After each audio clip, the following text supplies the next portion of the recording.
जाणीव नेणीव भगवंती नाही,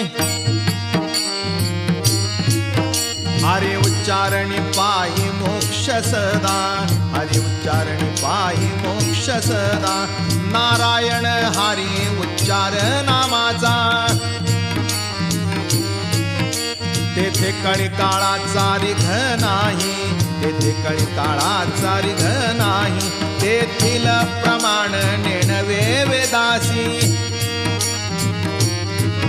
ते जीवजंतू शिके विकळे, ते जीवजंतू शिके विकळे. ज्ञानदेवा फळ नारायण पाठ,